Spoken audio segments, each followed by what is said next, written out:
Olá, meu irmão, minha irmã, dia 30 de março de 2023. Uma alegria poder estar aqui, partilhar mais uma palavra de carinho com o Senhor, de exortação, mas de amor para conosco neste dia. Que possamos clamar o Espírito Santo para que possamos meditar da melhor forma possível essa palavra nesta quinta-feira. Vinde, Espírito Santo, enchei os corações dos vossos fiéis e acendei neles o fogo do vosso amor. Enviai o vosso Espírito e tudo será criado e renovareis a face da terra. Oremos. Ó Deus, que instruíste os corações dos vossos fiéis, com a luz do Espírito Santo, fazei que apreciemos retamente todas as coisas, segundo o mesmo Espírito, e gozemos sempre da sua consolação. Por Cristo Senhor nosso. Amém. A palavra de hoje está no Evangelho de São João, capítulo 8, de 51 a 59. Vamos juntos, pelo sinal da Santa Cruz, livra-nos Deus nosso Senhor dos nossos inimigos, em nome do Pai, do Filho e do Espírito Santo. Amém. Estamos quase no fim da quaresma, um tempo de luta, né? Quantas provações vivemos na quaresma, vivemos durante o ano todo, mas na quaresma parece que é mais intenso, né? E já estamos chegando ao fim. Que você continue perseverando no seu propósito de oração, na sua penitência. Busque essa semana agora muitas paróquias com multidão de confissão. Busque a reconciliação com o Senhor. A igreja nos pede ao menos uma vez no ano que você se confesse e comungue, que é na Páscoa do Senhor. Mas vamos à palavra. Naquele tempo, disse Jesus aos judeus: em verdade vos digo, se alguém guardar a minha palavra, jamais verá a morte. Disseram então os judeus: agora sabemos que tens um demônio. Abraão morreu e os profetas também, e tu dizes: se alguém guardar a minha palavra, jamais verá a morte? Acaso és maior do que nosso pai Abraão, que morreu, como também os profetas?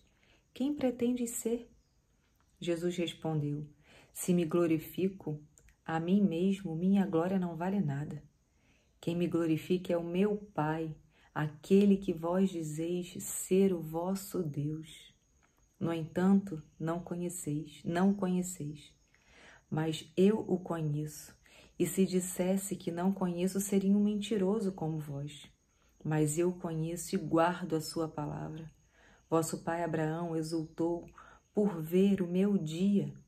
Ele o viu e alegrou-se. Os judeus disseram então: nem sequer 50 anos tens e viste Abraão.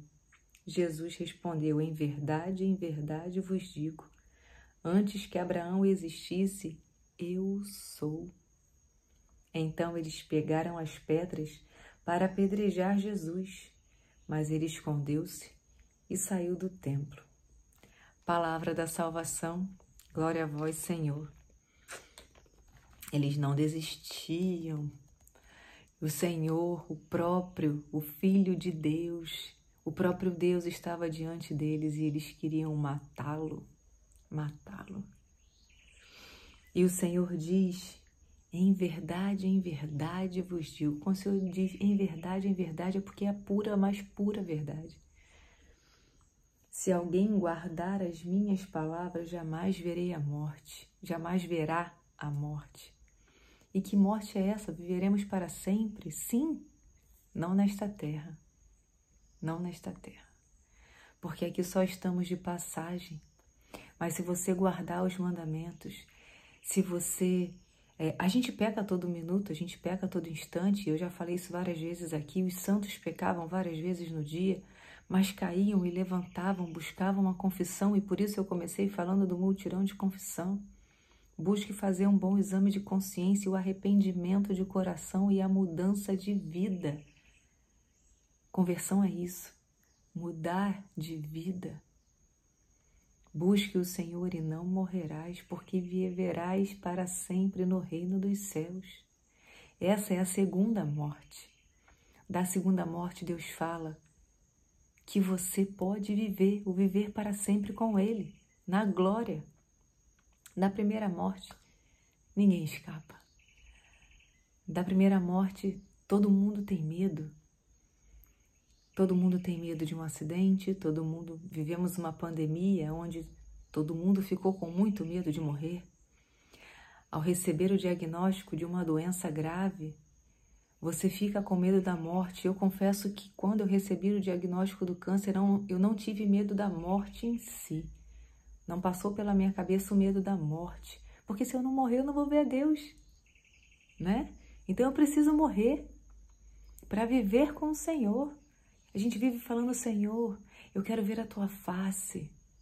Resplandeça a Tua face diante de mim, Senhor. Mas isso só vai acontecer quando eu morrer. E eu te digo que o meu medo não era a morte em si.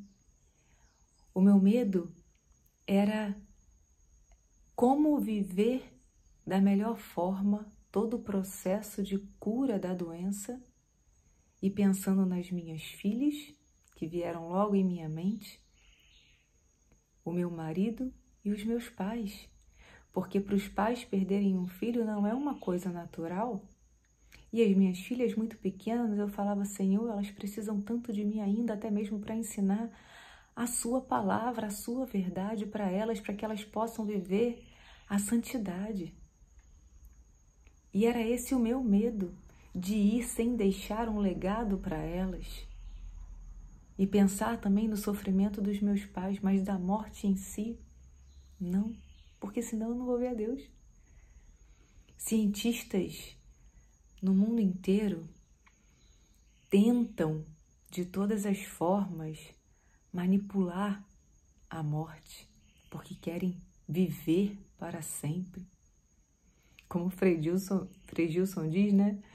Se inventassem uma pílulazinha, que se você tomasse, você jamais morreria, eu não tomaria, ele fala.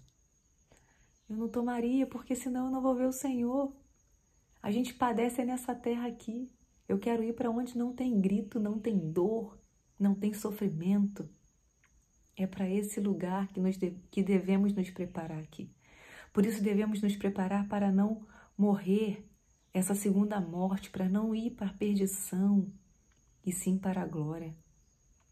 Pessoas que têm dinheiro, ricas, é até louco falar isso, mas realmente existe, né? As pessoas não querem morrer, então elas pagam para ser congeladas, viver num coma e congeladas para não morrerem. Isso me soa muito estranho e muito absurdo. Isso vem falar para mim que essa pessoa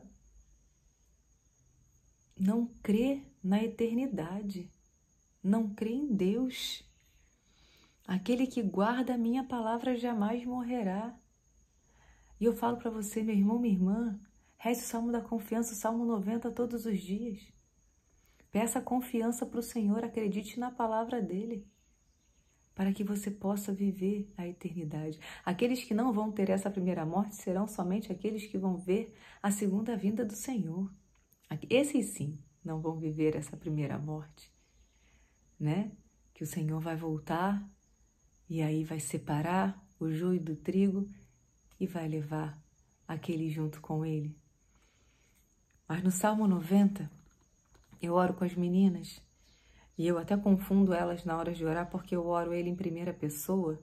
Eu não falo tu que habitas sobre a proteção do Altíssimo, mas eu falo eu que habito sob a proteção do Altíssimo, que moro à sombra do Onipotente, digo ao Senhor, sois meu refúgio, minha cidadela, meu Deus, em quem eu confio. E o Senhor, lá no final do Salmo 90, no versículo 14 até o 16, ele fala, pois que se uniu a mim, eu o livrarei e o protegerei, pois conhece o meu nome. Quando me invocar, eu atenderei, na tribulação estarei com ele, hei de livrá-lo e o cobrirei de glória. Será favorecido por longos dias e mostrar-lhe-ei a minha salvação. Eis a promessa do Senhor contigo, meu irmão. Basta você se entregar e confiar no Senhor, se arrepender do teu pecado e mudar de vida. Mudar. É difícil a mudança? É, em muitos casos sim. sim. É preciso muita renúncia, muita renúncia. Mas de uma coisa eu tenho certeza. Essa renúncia e essa mudança será para a sua salvação. E é isso que a gente busca aqui. A salvação, a santidade, é estar um dia na presença do Senhor. E quando estivermos lá, eu brincava, né, que antes de entrar para o Ministério de Música, eu falava que eu não tinha dom para música. E eu falava, eu preciso aprender pelo menos a tocar apito, né? Porque quando estivermos lá no céu, não vai ter ministério de intercessão, porque você vai orar por quem? Por cura de quem? Já está todo mundo curado lá, sem dor, sem nada. Não tem ministério de intercessão, não tem ministério de cura, não tem ministério de pregação. Você vai pregar para quem? Já está todo mundo na glória. E você vai se unir com os anjos apenas louvando e cantando, adorando aquele que é, aquele que ele falou assim, ó, eu sou, o eu sou. Então, pelo menos um apito, meu irmão, tu vai tocar lá.